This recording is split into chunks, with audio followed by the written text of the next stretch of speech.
Les podcasts du Figaro. Brûle, brûle et n'aie pas peur de brûler. La vie est longue, courte aussi, et les feux sont des alliés sur la route. Contemple les hauteurs nouvelles, écoute les sons inconnus et les lumières fantomatiques.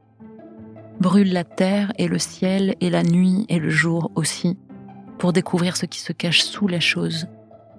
Brûle, aime et sois patiente, mon ange.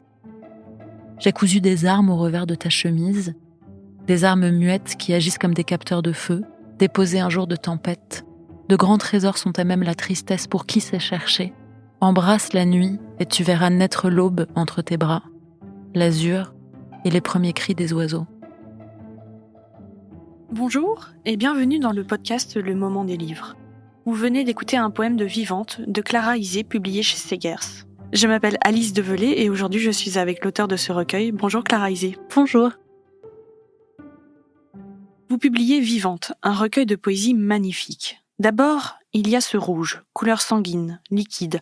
La douleur coule des pages. Et puis il y a cette épigraphe d'Ingeborg Bachmann. Toute personne qui tombe a des ailes. Voilà qui annonce une lutte verticale, un combat entre la chute et l'ascension. Plus loin, vous écrivez comme en écho « Je fais partie de celles qui ne tombent pas ». Le recueil s'ouvre par une nuit de feu, une nuit flamboyante où rougissent les mots pleins de désir, charnels et organiques. Sous votre plume, les vers deviennent musique. Alors Clara Isé, j'ai une première question. Dans ce recueil de poésie, il est question de nuit, de souffrance, d'angoisse, de passion, de désir aussi, je l'ai dit, de silence et de contradiction. Est-ce qu'on peut dire que c'est un livre qui donne à lire les tourments de l'âme ? Ouais, je crois que c'est une lecture possible. Je pense aussi que moi, l'endroit qui m'intéresse dans l'écriture, c'est que c'est un lieu possible où on peut creuser à l'endroit de nos contradictions. Je crois que peut-être que c'est pour ça qu'on appelle ça les tourments de l'âme, mais peut-être que c'est pas tellement tourmenté, peut-être que c'est juste le fait d'être vivant qui fait qu'on est habité par des émotions souvent très contradictoires et qu'à mon sens, j'ai l'impression que la langue quotidienne souvent aime bien effacer un peu ces contradictions parce qu'elles nous inquiètent et que l'endroit de l'écriture est un endroit où justement je crois qu'on peut aller les explorer et les faire tenir ensemble. Et l'endroit de la littérature, je l'ai dit tout à l'heure, c'est un livre qui se passe durant la nuit. La nuit remonte des ténèbres, vous cherchez la lumière à de nombreuses pages, ce sont des nuits de feu. Est-ce que la nuit est un temps favorable à l'écriture ? Pour moi, oui. Il y a plusieurs temporalités qui sont explorées dans le recueil. Il y a beaucoup la nuit, il y a aussi l'aube, oui. il y a le crépuscule.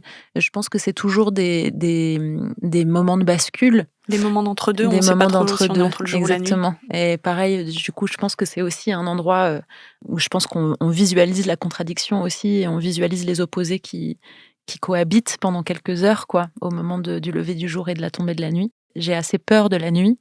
Et en même temps, la nuit m'émerveille parce que c'est le moment où j'écris, c'est le moment où je compose, c'est aussi le moment des fêtes et que la fête a été un moyen important dans ma vie plus jeune et encore aujourd'hui de traverser des angoisses et aussi d'une certaine manière de voler des heures au jour. Je crois que parfois les réunions qui se passent la nuit, moi j'ai beaucoup organisé des soirées musique chez moi où on jouait de la musique live toute la nuit et en fait c'est des moments qui ne peuvent arriver que la nuit parce que tout simplement le monde nous appelle moins, on est moins sollicité, ouais, tout simplement. Et du coup, il y a des collectivités qui se créent dans les heures de la nuit qui peuvent pas se créer ailleurs.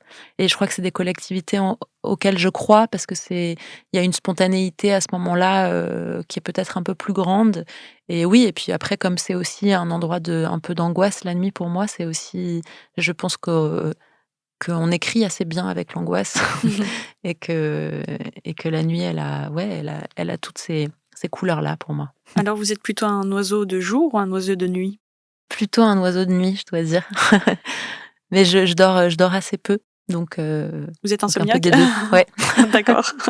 Alors, est-ce que du coup, c'est durant la nuit que vous écrivez aussi donc la poésie et vos paroles de chansons ? Est-ce que c'est différent d'écrire de la poésie plutôt que d'écrire des paroles de chansons ? C'est assez différent pour moi. Ça vient du même endroit, mais après, j'écris un peu n'importe quand. J'écris des poèmes depuis l'enfance et c'est vraiment un mouvement quotidien que je fais un peu tout le temps sur...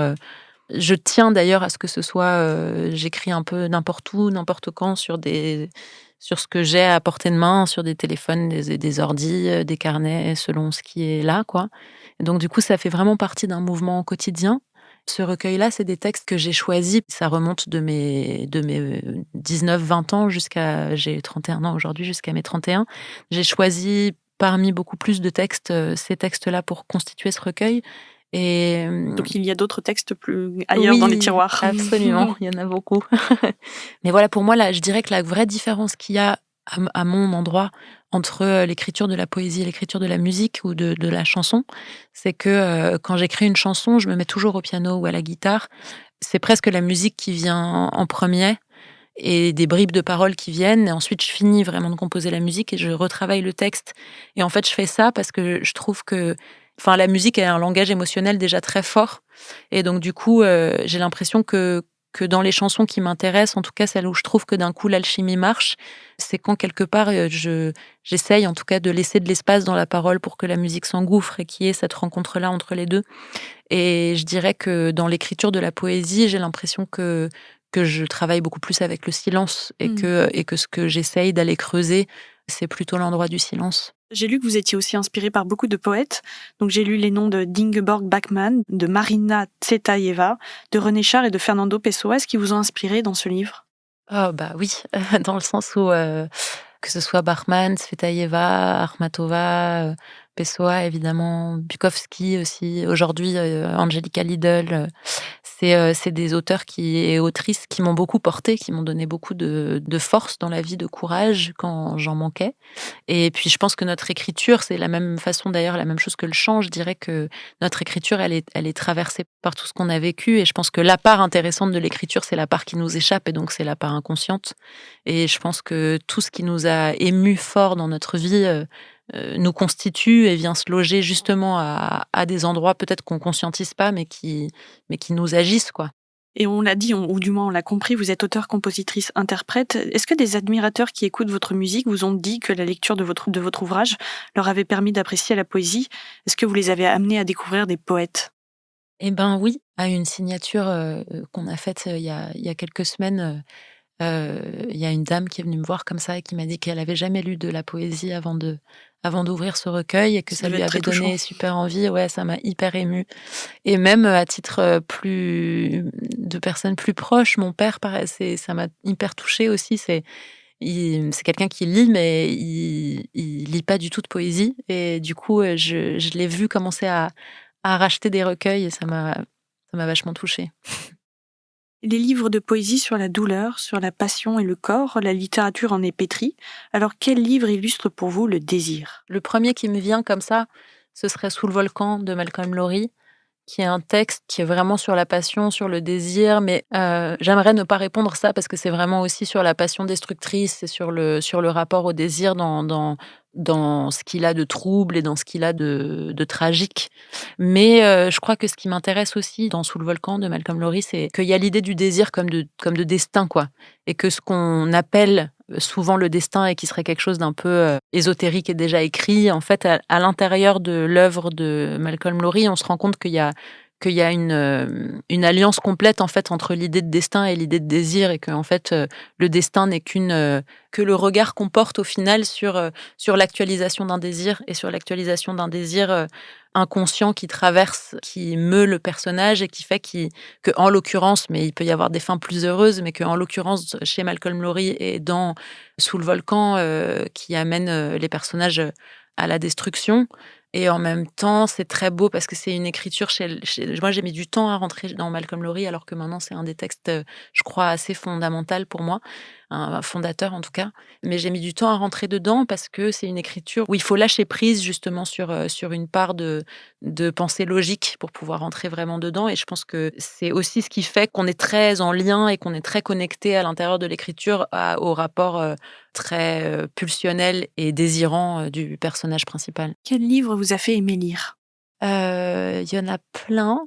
Je dirais que le premier, il y a une alliance un peu particulière, enfant, entre le premier grand livre de littérature que j'ai lu, beaucoup trop jeune pour le comprendre, mais qui m'a hyper marqué, qui était Léo Durlevent d'Émilie Brontë. Ah oui, vous étiez toute jeune. J'étais hyper jeune et c'est absurde parce que vraiment, je pense que j'ai rien compris à ce texte. Mais en fait, je trouve que c'est assez merveilleux aussi de lire des livres qu'on comprend pas, même quand on est enfant, parce que je pense qu'en fait, on comprend plein de choses, même si pas tout évidemment, mais ça a été un livre un peu fondateur pour moi. Et en parallèle de ça, je dirais qu'il y avait Harry Potter aussi quand j'étais enfant, où j'étais Formidable, Harry Potter. où j'étais complètement fan, comme plein d'enfants moi, je suis pile la génération, quoi, du moment où on attendait les livres à la cour de récréation donc du coup, ça a été un mélange entre les deux. Dans le cas évidemment d'Harry Potter, il y a le rapport à la magie et il y a le rapport aussi à la langue comme formule magique. Et dans le cas des Hauts du Hurlevent, il y avait le rapport au désir et le rapport aussi à la tragédie d'une certaine manière, qui est quelque chose qui m'est aussi resté, quoi. Et quel livre vous a fait pleurer ? J'ai énormément pleuré en lisant L'Idiot de Dostoïevski.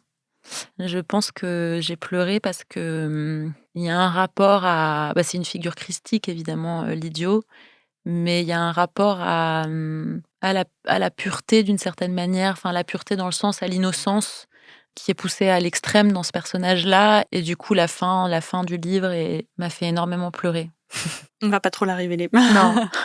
Quel livre vous a fait rire ? Alors j'ai pas mal de livres m'ont fait rire, mais j'ai un souvenir particulier d'avoir lu assez jeune aussi Solal d'Albert Cohen, et j'étais dans le métro, je me souviens, et il y a un passage avec l'oncle Saltiel, et où j'ai été prise d'un fou rire, mais vraiment un fou rire inarrêtable dans le métro. Je pense que les gens vous ont bien regardé. Oui, je pense que ça. Et c'est drôle parce que c'est un bouquin où quelques pages après, il se passe un truc tragique et où du coup j'ai pleuré aussi. Enfin, ça a été une espèce de concordance assez drôle.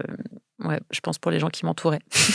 Quel livre vous a mis en colère ? Il y en a plusieurs. Hermann Hesse, Le loup des steppes, je me souviens, j'ai vraiment, je sais pas pourquoi, mais j'ai énormément de mal avec Hermann Hesse.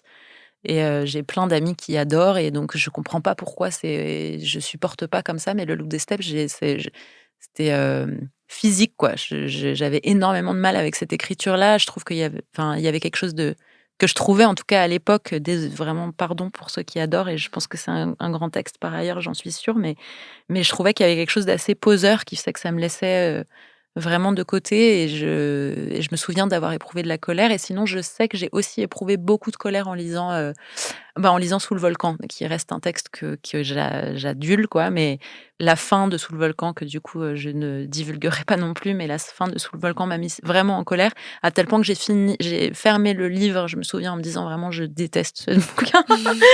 et qu'en fait il a fallu quelques semaines pour que je me rende compte, et que c'était un grand livre. Ouais, et puis à quel point je l'aimais, à quel point il m'avait bouleversée.